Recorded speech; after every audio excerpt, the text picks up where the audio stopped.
Hi, Lisa. It's so good to see you today. I appreciate you filling out the intake paperwork today. That just helps give me a little bit more information about things like the military history, allergies, some coping skills that you already use, and any symptoms of psychosis, which will just help me get to know you better. Some of the things that we talk about today will probably be a little bit repetitive from the intake paperwork, but how are you doing today? That's okay. I'm doing okay. I'm a little nervous for today. I haven't tried to get sober for a while. Yeah, that must be really nerve-wracking for you. I saw in your intake paperwork that your date of birth is October 12th, and you put down that you were referred by your rehab center that you attended in July of 2022. Is that correct? Yeah, that's correct. I went there first, and then they suggested this for the mental health side of things, since they're mainly just for like substance use. I see. Well, we can definitely help you find the best program for you and all of your needs. The assessment is pretty easy process. I will say that this is completely confidential, so whatever you say will stay in this room and stay between us as long as I don't fear for any harm of yourself or others. Do you have any questions about that?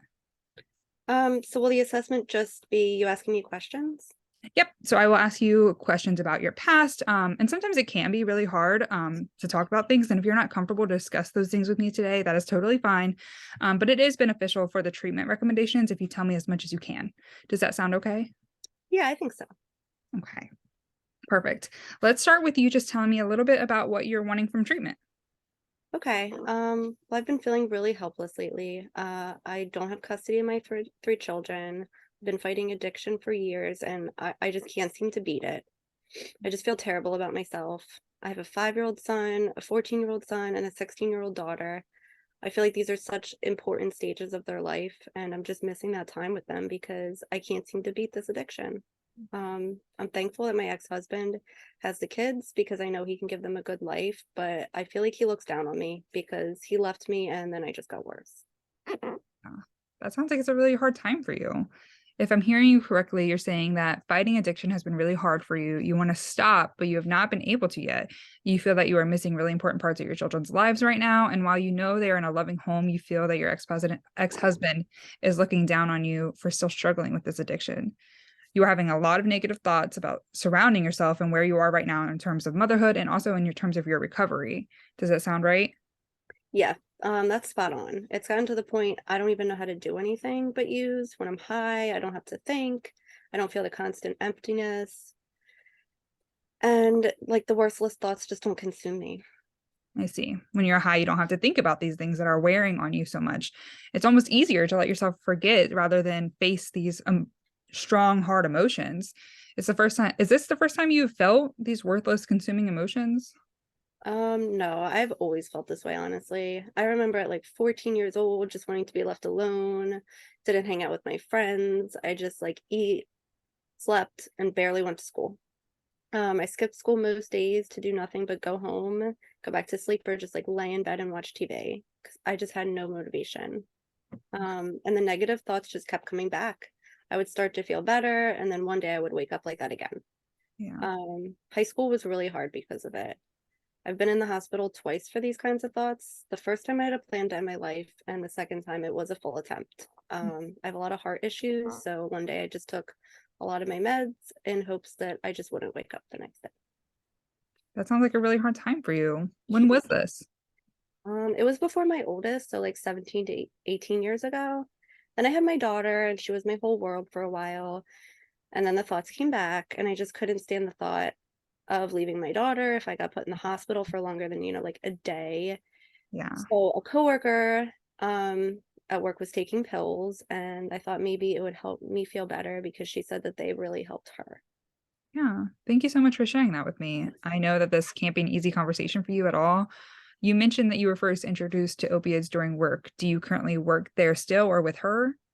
No, I don't. My boyfriend works. I worked before since I left the rehab and got back into using, I really haven't worked. I felt so awful about myself and I just feel like a failure. And I also just feel like since I dropped out of high school and I don't have that degree, I'm never gonna get like a good enough job. I see. So you feel that you are a failure because you did not complete rehab, correct? Yeah. But you did go, and that is a strength in itself. You knew that this wasn't what you wanted, and so you made an effort to get help. Sometimes it doesn't always work on the first try, and we have to continue to try in different ways. as you said, the rehab center did refer you here for mental health. So maybe this was a key portion of your recovery that you were missing before in treatment. That's true. I never really thought about it like that. Yeah. When you were in the hospital, you said you were there in 2018 and it looks like of December, and then in 2019 in April. That's pretty close together. When you left the hospital the first time, did you go into any like counseling or psychiatry? Did you see a psychiatrist for medications? Yeah, I did, but I just didn't like my therapist. She was kind of rude, didn't really seem to want to like hear me out. I just felt like she thought medication would fix everything.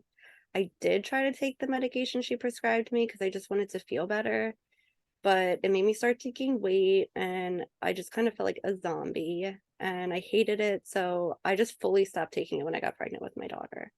Yeah. So it sounds like to me that you don't love the thought of taking medications right now, and it feels like it can be sometimes like a use for a fix-all solution, especially with your past experience with that therapist. But would you be open to taking medication again in the future if it's something we recommended? Yeah, possibly. I feel like the most beneficial thing for me is to learn coping skills when I'm Yeah. feeling worthless and like I can't get up and I just want to use. I do the deep breathing and the affirmations, but I feel silly when I do them and that they don't help. But I want more of those like coping skills, and then possibly I would be willing to try medication. Yeah, that's completely understandable. So one of your goals is to learn more coping skills while you're in treatment. And that would possibly, then you would be possibly interested in taking medication as like a helper versus so much as like a solution in treatment, correct? Yeah, exactly. Yeah. Can you tell me a little bit more about how your life was growing up or how your living situation was? Yeah. So I lived with my mom and my dad. I was an only child. My father has passed away, but my mom's still around. Me and my dad didn't have a great relationship. He also suffered from addiction and he would often hit me, hit my mom a lot. He tried to force himself on my mom one time, and that's when she ended up leaving him. Yeah. He ended up getting sober, but him and my mom never got back together. She was happy on her own, and me and my dad eventually got a little closer, but like it was hard because of all those memories. Yeah, for sure. That must have been really hard growing up and maybe even a little confusing for you now since he was, I'm sure, a much different person than he was when he wasn't sober. Yeah, exactly. He was not the same man I grew up with, but I just still remember how mean he was. Yeah, for sure. I saw in your intake paperwork that you are currently living with your boyfriend's sister and him. Can you tell me a little bit about that? Yeah, it's not great. They're both addicts, and I just got with him because he's my dealer. He's not mean to me or anything, but he doesn't want to like get help or get sober. Yeah, Um, I've never been in any legal trouble, thankfully, but he's been in a lot, yeah, which is stressful for me because I'm worried that I'll get in trouble being with him if I'm home when he's making deals. Um, he only sells pills and pot, but I still don't want that to be another reason that like I can't see my kids. yeah. I can see how that may be hard for you being with someone who isn't ready to discuss sobriety, but you seem like you want it very badly. There's also the thoughts of doubt that you have for being able to stay out of legal trouble because he's doing deals where you live, so it's not really safe there. This all sounds like a lot of stress for you. Have you had any recent thoughts of harming yourself or others? It was like 2 months ago. I had a really strong urge to hurt myself. I just feel like since my kids stopped talking to me, there was no point, and they might not even care if I'm gone. I Yeah. tried to talk to my boyfriend, but he just said, "Let's forget it," and handed me the crushed up pills. Yeah. I have thoughts like that still, but I do have a little part of hope in me that really just wants my kids back and to talk to me again. My ex will call and give me updates on them after like I expressed how I was feeling without them. So that does give me a feeling of hope and makes me happy knowing like how their days are going. Yeah. I'm sorry that you're struggling with these overwhelming thoughts right now. It sounds like your ex really listened to you and how you were feeling and tried to help in any way he could. He did. He really is a nice man. I just wish he would understand how hard this addiction is for me to beat, but that I am trying. So, do you think you can help me? I do. I think I have all the information I need. What I think would be the best would be connecting you with SUD treatment that's inpatient, intensive inpatient with mental health aspect as well. So they will address things like the thoughts of worthlessness that you have stated you are having pretty often, and even in the past you've had them. So those intensive inpatients will kind of look kind of what your other one looked like when you joined in 2022. You'll just go to groups, you'll meet with your counselor one-on-one. And then you also do a counseling for your mental health as well. Does that sound okay? Yeah, that sounds perfect, actually. Thank you so much. Of course. We will start probably next week. Does that sound like enough time to get your stuff into order? Yes. I will see you next week. Perfect. I really appreciate you coming in. I will get the recommendation sent out today.